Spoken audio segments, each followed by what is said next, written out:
Hello，大家好，欢迎来到我的频道。我们今天的这一集影片是要介绍凯旋模型，它所生产的日本海军白鹿型驱逐舰。那它的版本分为1941以及1944的这两个版本。OK， 好，那白鹿型驱逐舰它是属于日本海军的一等驱逐舰，白鹿型的驱逐舰。然后你可以看到它战时的编制，就是它所有生产出来的这一些驱逐舰，全部都在二战的战役里面沉没，所以它没有任何一艘是有留下来的，并不像扬言级的雪峰，它是有留下来的。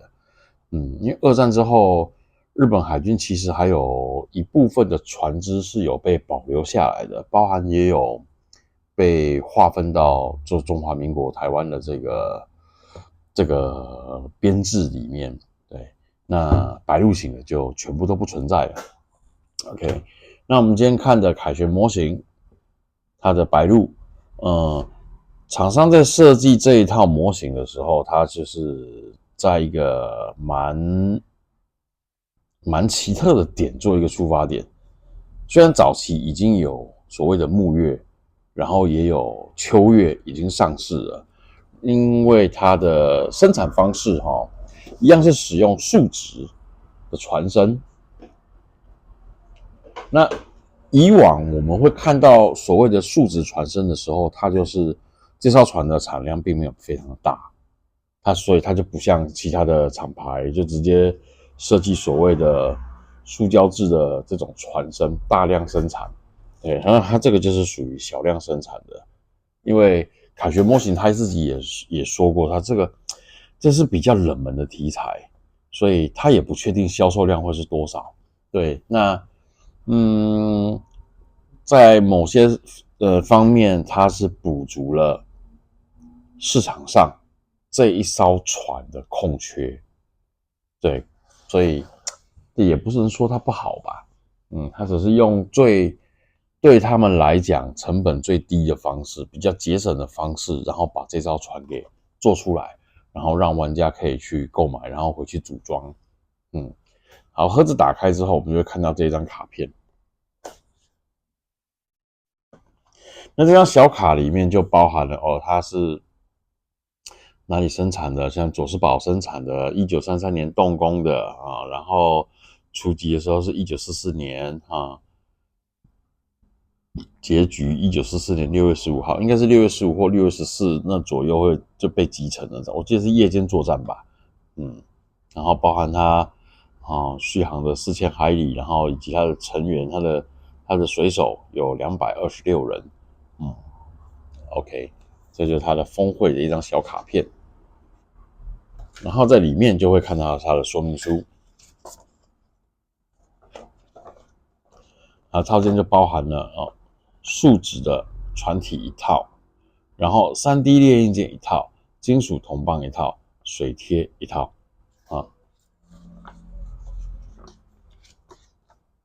然后我这一套的版本是有加所谓的升级包，这个是它的升级包。对，所以如果没有升级包的话，你所看到的套件应该就是这个样子。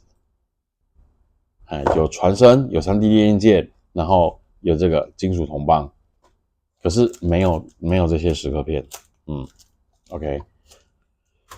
好，再来就是我们看一下它的船身的设计。这一次我有跟凯旋模型它多要了水线的版本，因为我想要看一下水线版本它是怎么做的。OK， 好，以上半部来讲的话，几乎是一样的。它的所谓的钢板的纹路，这些断差都是一样的。设计就是非常的明显。曾经有人跟我说，它的这个钢板的纹路，在这个比例上有点太夸张了。那问题是，你看很多人他也会在塑胶的船身上用贴改造板或者是后喷水补土底漆，然后去营造出这种效果，然后甚至还滚上铆钉。所以我是觉得模型在表现上的话，就看个人吧，看个人的喜好吧。可能有的人我就觉得说，我只要喷个漆，然后哇，你看它的表面上就有的这些东西，有的人喜欢，或许有的人不喜欢。这个就完全看个人了，这个我没办法下评论，因为以我自己来讲的话，我当然是希望我船身上面会有一些纹路，有一些细节，这样看起来比较没那么单调。如果是我自己也是这样，好 ，OK， 再来，那人也跟我说过，你看他的甲板，其实可以稍微看得出来，他的甲板是有点凹陷下去的。这一点我就觉得他讲的是有道理了，因为照理来说，甲板的中间为了排水的便利性，它照理说甲板的中间是会比较高的。凯旋模型，我希望他下次可以去注重这个点，就是中央的这一条轴线的甲板，我希望它可以开的是有点弧形的，这样子你就算你制作完了以后，你也不会觉得说它看起来怪怪的，因为船只大部分中间都是比较高的，为了排水的关系。然后反而是我看起来好像全舰底也是一样，它中间也是比较凹陷的。对，这个是我觉得是它的缺失。可是它有了这个缺失，你再看它其他的东西，该有的甲板压条的设计都有，而且甲板的压条是非常的锐利啊，很高的。然后前甲板的这些设计都有搬运轨道这一些也都有。OK， 这个就是属于船身的部分。然后船身就会有这种注料口，这种注料口我是上次我有用一支超音波刀在切，我就觉得用超音波刀切这个东西真的还蛮方便的。如果没有超音波刀的话，你可能就是切口前你必须要一直剪整排，然后再继续再修整。所以我是觉得超音波刀用在这个地方就很方便了。好，这个是船身的部分。接下来我们来看一下它的 3D 列印件。你要看到它的 3D 列印件有2种颜色，然后我看到这个橘色的，我就有不好的预感。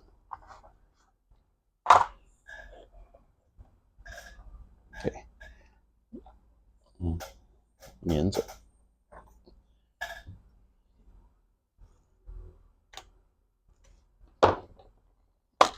OK， 来，我们对着说明书开始看它的零件。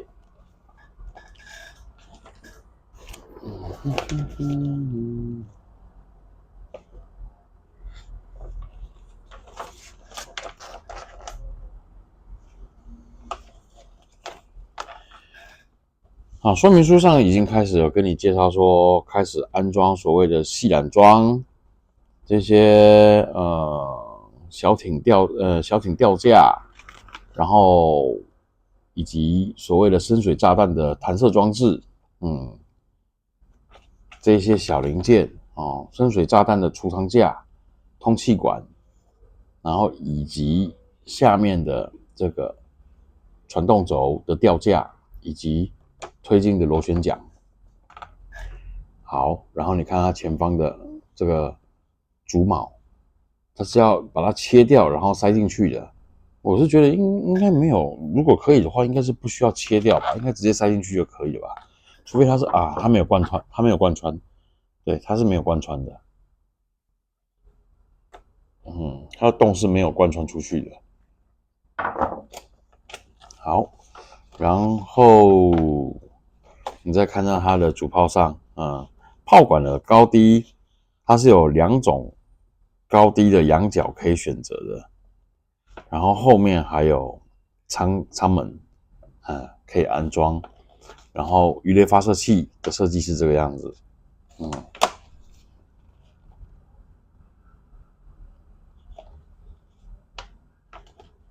，OK， 那你可以看到1、2，这个应该是属于1、3炮，它是双管的，然后它的第2炮反而是单管的，所以这个就是跟其他驱逐舰比较不一样的地方。然后4管的鱼雷发射器就2座，所以它可以同时射出8枚鱼雷。好，然后再看它的舰桥，也是大部分都应该是采分舰的设计，然后里面你也可以看到它里面是有防滑纹路，里面是有防滑纹路的。OK， 然后一些排烟管道，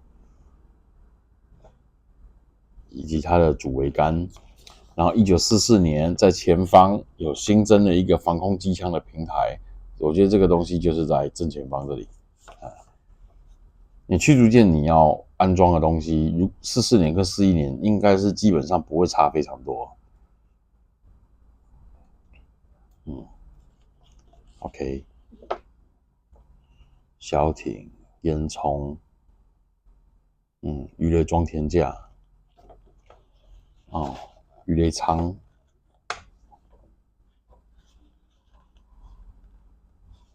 然后防空机枪平台、弹药箱、探照灯，44年的状态是这样。好，我们所看到的现在的目前为止，所有这样子安装起来，这个就是一般的版本，装起来就是长这样。那如果你是有购买所谓的升级包，有10颗片的套件的话，那它说明书又会是这里面的另外一份，所以东西就不一样。那我看它大部分应该就是所谓的栏杆、弦外电路、舱门这些东西。OK， 好，我们来看一下这个是它的鱼雷装填的装填架。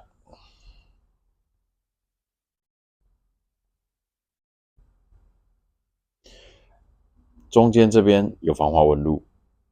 所有的细节也有在上面，看起来是还不错，而且并没有像 Border 的产品这样子3D 列印，然后有开裂的这个状况，目前是没看到，然后你看它的大部分的栏杆，然后以及旁边的环巾，它也直接给你开在上面，而且是镂空的设计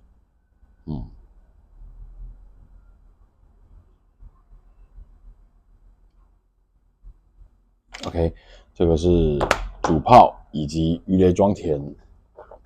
然后我们再来看其他零件。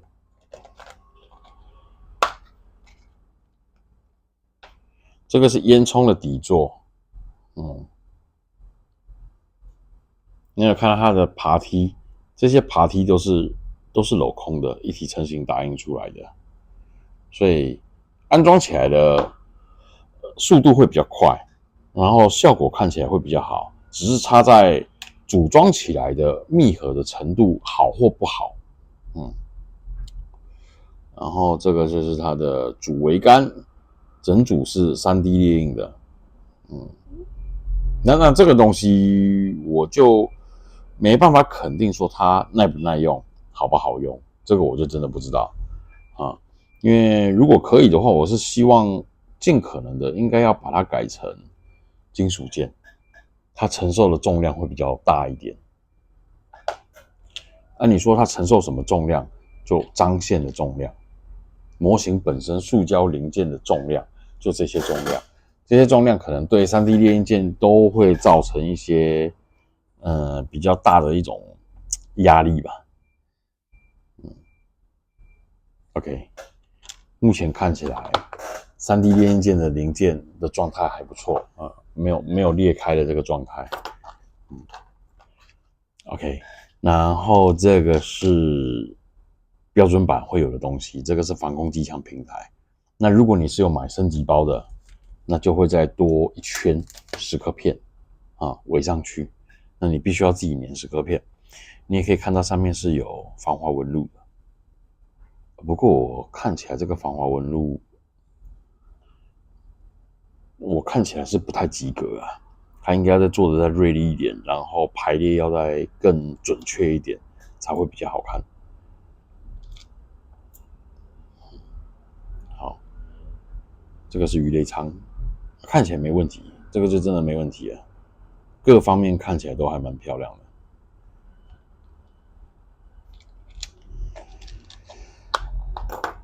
好，再来我们来看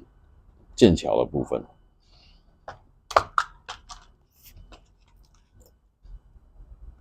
我们刚好提到，它剑桥是采分件的设计，所以你那一面可以在下面上完灰色，侧墙这边内部是白色，因为海军的船只大部分内面的内墙都是白色的，所以你可以分开上色。然后旁边的爬梯一样是镂空的，看起来精细度就会比较好。所以这个是剑桥，然后鱼雷发射器，你可以看到它上面所有的细节都是立体的，所以在拿这种零件的时候，你就必须要小心，不要把它捏断。你如果把它捏断的话，它就很有可能你要补那些零件上去，就相对的会比较困难一点。好，再来这些是小零件了。你可以看到 3D 列印的小艇的吊架，然后以及救生艇。救生艇这样子列印就相当的漂亮啊，外部的木板的纹路，然后内部结构啊，因为 3D 列印它没有模具的限制，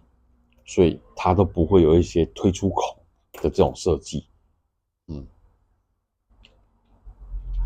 OK， 可以看它全部的列印件啊，包含一些卷扬机这些东西，这些都是 3D 列印的，而且很细致。大家看一下，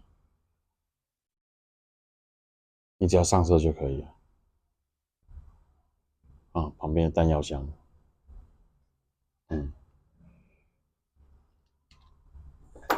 ，OK。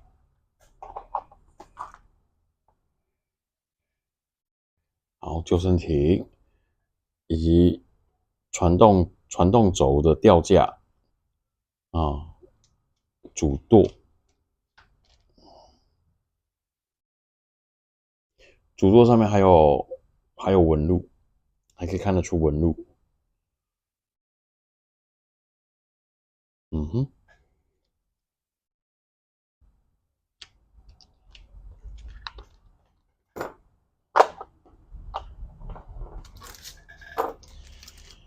然后这个金属棒应该是使用在桅杆上的，改装件，你可以自己裁切。好，然后这个就是升级包，然后升级包里面也有很多的金属棒，看一下它的用途。它还有一个所谓的甲板的遮盖贴，这个遮盖贴就是方便你前面这边已经上色了，上了咖啡色油布甲板的颜色，上了压条的颜色，你就直接把这个遮盖贴贴下去，因为它的形状已经帮你裁好了，所以你就直接贴下去。这边也是一样，这里也是一样。上好了油布甲板的颜色，然后你已经把压条颜色已经做好了，你再用后面这一段直接把它贴上去。贴上去之后先不要撕下来，你就开始做粘栏杆啊、舰体的涂装啊，然后安装零件啊，到最后主炮还没安装之前，你再把它撕掉，就这样子所以这个遮盖贴其实是可以帮大家去节省很多的时间。这就是一块纸板，然后蚀刻片的零件，你可以看到它的蚀刻片其实也是有小艇吊架，不过它 3D 列印件还是有给你然后舷窗，侧面的舷窗，这个也有，盲盖这个也有，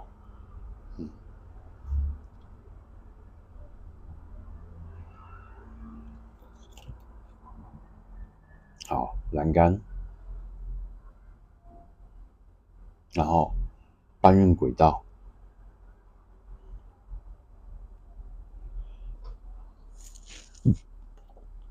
弦外电路，还有各种形状的弦外电路，以及白鹭号的舰名、舱门、